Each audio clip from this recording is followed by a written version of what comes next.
Hi, hello. Welcome to another episode of Isaiah's Newsstand. It's your host, Isaiah Edwards. The date is January 14th, 2023. Hopefully, this episode finds you well, in good spirits, with high hopes, all that fun stuff, all that good jazz. Um, let's see. For me, doing pretty well. Let's see. Food corner. I went and got Mexican food at a Mexican restaurant I had never been to, but it's like Rancho Nuevo. So in like a lot of ways, the Rancho Nuevos, the Rancho Grandes are pretty good. This one was like near me, so I was like, okay, I've never been to this restaurant. Like in the, like 10 plus years I've been in this area. Um, let's finally go. So I went, and I'd say overall it was good. It is one of those things where like the experience for Mexican food has kind of become like very homogenized, like in terms of like, oh yeah, if you're going to like a nice Mexican restaurant, it's gonna be like flashy stuff, and like they're gonna like have a bunch of sparklers and all this kind of extra frill. Um, or you're gonna find like a nice hole in the wall spot, and like hopefully the food's like really good. So it's kind of like those are like the classes of good Mexican restaurants. I will say though, the food was good. I enjoyed it. I enjoyed my meal. But yeah, I still like El Trompo, which is like a local spot. I'd still say like that's probably the best one out of this area for me. In good old Ohio, where I'm at, local, whatever. Anything else wanted to cover about me? No, that's about it. That's all I got. Um, let's see. Let's get into some news. From the Associated Press, Trump executive Alan Weisselberg gets 5 month jail sentence. So, I mean, for the amount of, tax dodging, the amount of, you know, I don't know what the words I'm looking for here. This is like a big white collar crime situation. Obviously, Trump is attached to this because this guy worked for Donald Trump or the Trump organization.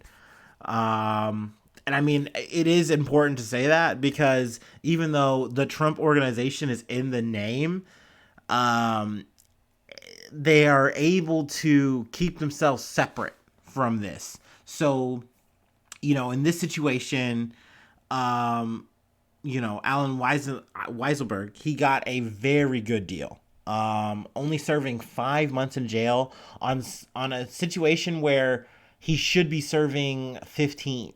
So he'll be out in like 3 months in good behavior. The judge said, let's see, Judge Juan Manuel, he said that he regretted giving him such a lenient sentence after he heard Weisselberg's testimony. Let's see, a highlight here. He said he was especially appalled by testimony that Weisselberg gave his wife a $6,000 check for a no-show job that she could qualify for Social Security benefits. So, I mean, these guys were just kind of living, fat off the hog. It's definitely a greed story, a greed tale. Um, let's see here. He also is going to, I believe, pay $2 million, and he's already paid it. Um, and mind you, Weisselberg is like a 75-year-old guy. He's done like military service, yada yada yada, blah blah blah. So I guess like the logic was like because I love that the judge is like, oh, I regret that, but then it's also like, oh, well, you did do all this stuff, blah blah blah blah. You were a teacher, like, okay, who cares? But like if he's starting to do things that are like, taking advantage of people's money and things of that nature, like, he's doing something illegal, he's doing criminal activity. What the fuck, like, um, but here we are. At the end of the day, it doesn't seem like it doesn't seem like he's really hurt in terms of like financial, loss here. It seems like he's gonna be fine. Also, his standing with the Trumps seems to be fine. It's like they kind of just took it in stride. I think they even like had a birthday party for him or something like that. So I'm like, okay, that's kind of weird. You'd think you'd be like, oh, it's a fake friend, but I guess it's just one of those things where they know this is just kind of part of the business. I mean, when Donald Trump became president in 2016, they were trying to tighten this up. This whole leaky ship of bullshit that they were doing, of schemes and scams. They're like, okay, we gotta like be presentable, but no matter how much tape you put over the shit, it still looks dodgy, and people still looked into it and still found, you know, problems. So, let's see. Let's read a little bit more here. Weisselberg told jurors he betrayed the Trump's family trust by conspiring with a subordinate to hide more than a decade's worth of extras from his income, including a free Manhattan apartment, luxury cars, and his grandchildren's private school tuition. He said he fudged payroll records and issued falsified W-2 forms. So I love that the term fudged gets used in an article. Let's see. And then also a little bit of foreshadowing to the next article we're going to cover. The Trump Organization itself is scheduled to be sentenced on Friday and faces a fine of up to $1.6 million. So essentially, part of his plea agreement was to testify against the Trump Organization. And it's, once again, specifically against the Trump Organization, not Trump. He's even said, hey, they didn't know what I was doing. I did this for my own sake, for my own personal benefit. Now, prosecutors tried to get ahead of that and say, no, that's not entirely true. Like, the Trumps definitely knew what was going on. They definitely facilitated this behavior, and it continued on, So it wasn't, though, and like, even though they made that argument, it's not like it stuck, obviously. So let's see. Let's move on to the second part here. From ABC News, Trump Organization sentenced to maximum fine following tax fraud conviction. So $1.6 million is the maximum that could be given. Let's see, for the conviction of 17 counts, including a 13-year scheme to defraud. So, the prosecution really tried to run it up here to really, pin him to the wall, but this is the best that could be done in the situation.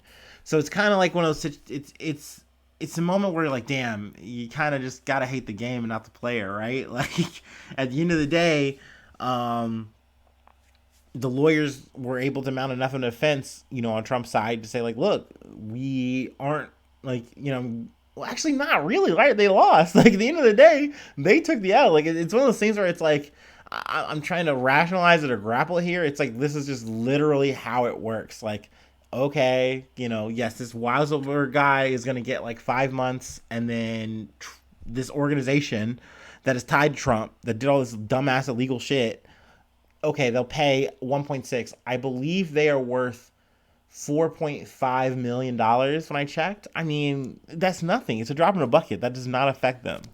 And then not to mention, like, you can say, well, at least they have the criminal tag. Like, this is a criminal organization now. You can say that. Like, that's legally a okay thing to say. I don't have to say alleged there. But, I mean, so who fucking cares? Like, at the end of the day, when it comes to Donald Trump, everyone knows. Everybody knows. Like, it's not, like, I remember some of my coworkers, I've had a little political debates. I talked to them, and the idea that Donald Trump is an amazing businessman is such a backbeat for them. Like, it really is something that they cling to for why they voted for him, why they might vote for him again. And it's like, dude, he's just a good criminal. He's just a good grifter. You know this. Like, you don't have to, like, paint it in a different way, dog. Just say you're a little racist or ignorant or whatever. Like, it's just weird. It's weird. But I know I'm a bit of a tangent here. Let's see. What else did I want to cover before I get too loose with the goose? I don't know, man. Long story short, the rich get richer. It's not like anyone got penalized here. Like, the Trump Organization took a quote unquote L, but from one Trump to another, we're gonna talk about the Trump of the tropics, or maybe a little bit of fallout, because really this is more on Brazil in my opinion, but maybe time will tell. But let's see, from the BBC, Brazil riots. Brasilia's ex-security chief arrested on return to city. So let's see. Brazilia's former public security chief Anderson Torres has been arrested by federal police on his return to Brazil. Um, so let's see. This is essentially just an update on the January 8th Brazil riots. I'm not gonna lie. As I was doing my research, I had this on the cutting room floor. I really didn't want to talk about it yet or cover it because it just almost feels beat for beat the same as January 6th. And the reason I didn't cover that too much after the fact is because I fucking knew that nothing was gonna happen or change from this. It was just a sign that like right extremism is rife across the world. Like that's all January 8th taught me from this. But that being said, there are details that are developing I did kind of want to just cover and talk about. I believe there are about 300 arrests so far, which is big, you know. Obviously, you know, it has been quelled. They hit camps and stuff like that and, you know, really squashed it. In terms of details, like I said, they broke shit. I didn't know this when I covered this, but apparently, like, the presidential palace or whatever is in the Congress. So I was like, oh shit. I mean, it does almost feel a little bit bigger and more heated there, even though Lula wasn't there at the time. But still, like, goddamn, like, y'all really were just trying to fuck shit. Burns, like, I don't know, that was crazy. But, they, you know, destroyed art, obviously, you know, broke a lot of damage to the building, things of that nature. But, another similarity was just that there's a strong, what's the word I'm looking for here? It really looks like that it was an inside job, more or less. Like there were people who are, you know, on the police side of things that were, you know, complicit, that, you know, more or less didn't do enough to kind of let it happen because there was enough of a warning to be like, yo, these people are going to make action. They're going to do something. Like we should be prepared. And it really took the military to get involved. So, I mean, they really are looking within, which is part of the reason why, you know, the security chief situation is a big deal. Also, they are looking at investigating Bolsonaro himself, which if you had asked me at the top of the week, I would have been like, oh yeah, bet, of course, like sure, go off. But I will say, Bolsonaro, if he was involved in this in any kind of way, he was at least a lot smarter than Trump because he said, hey, I'm going to say, look, because before he went to Florida, I found this out while I was, you know, listening to The Daily. He put up a post and he was saying, hey, look, you know, I am all for a peaceful protest, but I don't want to see anything else other than that. I want to see democracy continue. I'm paraphrasing here, of course. And then he took his ass to fucking a Florida KFC and started to munch on some chicken, and then is having some stomach problems. I think last time I heard he was in a hospital from some stomach pains he had from a previous stab thing, because, you know, people are not a big fan of Bolsonaro sometimes.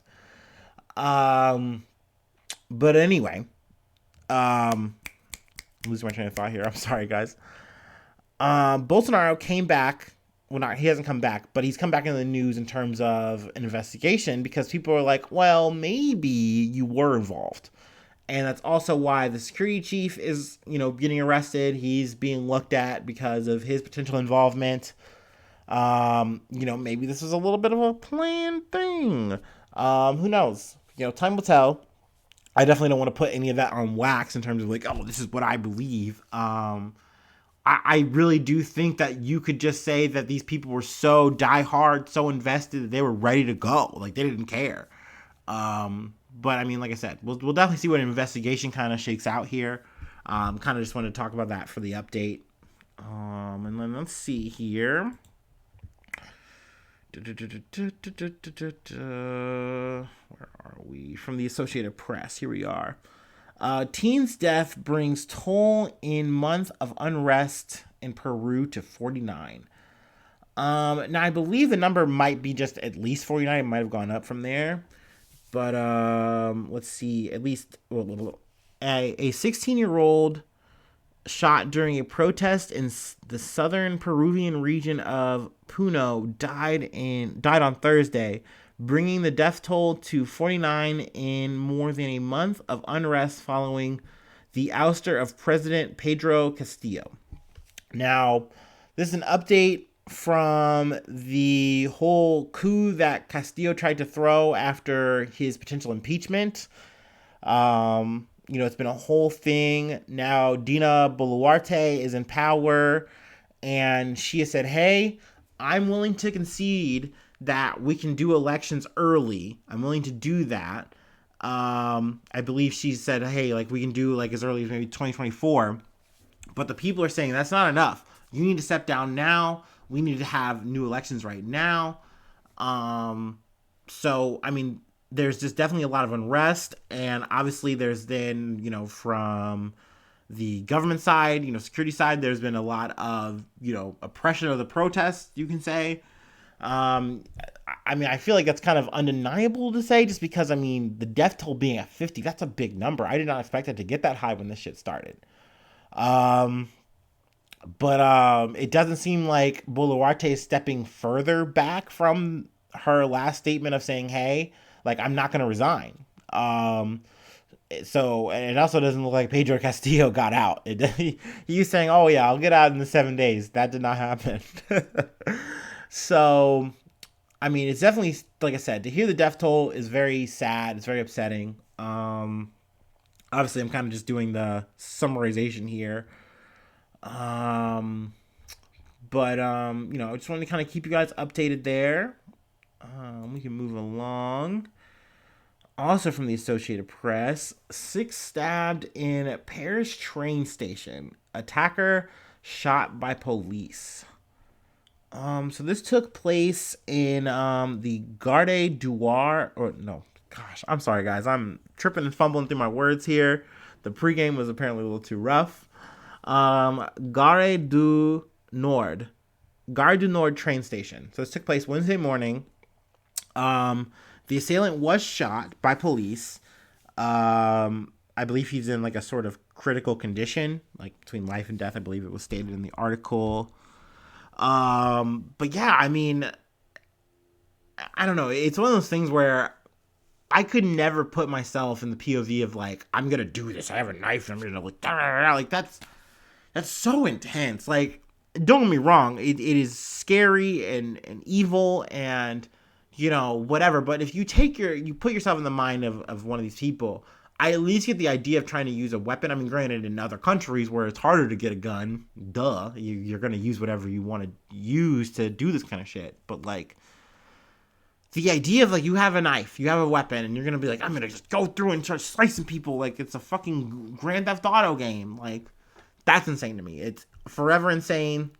And especially because of the fact that that, there's going to be police and other people around that can stop you. Like, oh my gosh, what is it? I randomly saw a thing. I think it was on Twitter. I don't know, one of the social apps, whatever. And this guy pulls a knife out in Walmart. And he just pulls it out like randomly, and I'm like, oh shit. And you literally just see a guy instantly react. He pulls up a stanchion pole, like one of those things that you see at a movie theater or whatever, and he just pulls it up, and this looks like a fucking Skyrim moment. And he just bonks the dude just over the head with his whole ass stanchion. And then the next scene, you see like cops like fucking, arresting the guy with a knife. So, at the end of the day, when you just have a knife, you can be stopped. You're not like fucking, this isn't Ninja Gaiden, you know what I mean? So, I'm glad that it wasn't anyone else who was, there wasn't anyone murdered. Good. I don't have a motive here that hasn't come out yet. That's kind of part of the reason why I wanted to at least put a total here. If I find out, then cool, I'll talk about that. But yeah. Let's see. I've been flip-flopping and waffling around here. Let me take my break, and then I'll get to some good news here. We'll close it.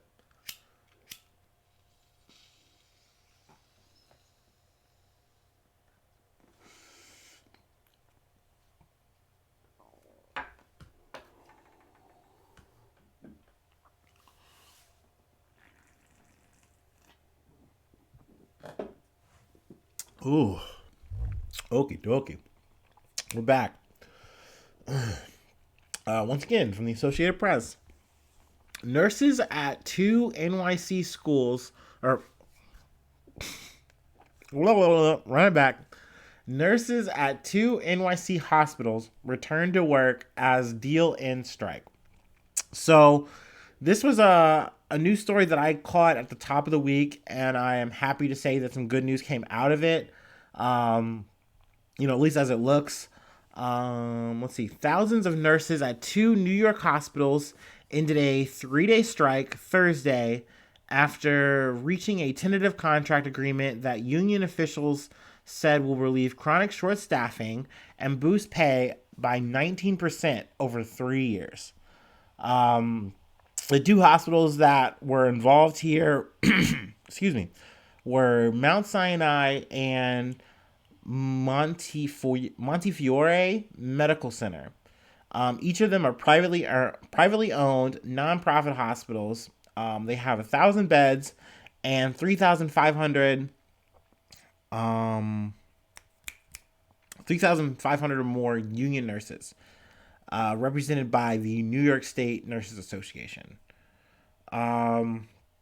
So this is a good news. This is a good thing. We love to see a union win. We love to see people make more money, get paid what they are worth, making sure that, you have the kind of staffing you need is so important. I can only say this from like a retail background, working in warehousing. When you don't have staffing, it makes everything worse. It makes the morale so much worse. Like, it makes it abysmal. But when you do have the good staffing, when you do have things chugging along and you have the people there, it just makes all the world a difference. And when we're dealing with people, in my mind, these things shouldn't be something that people should have to like hit a picket line for.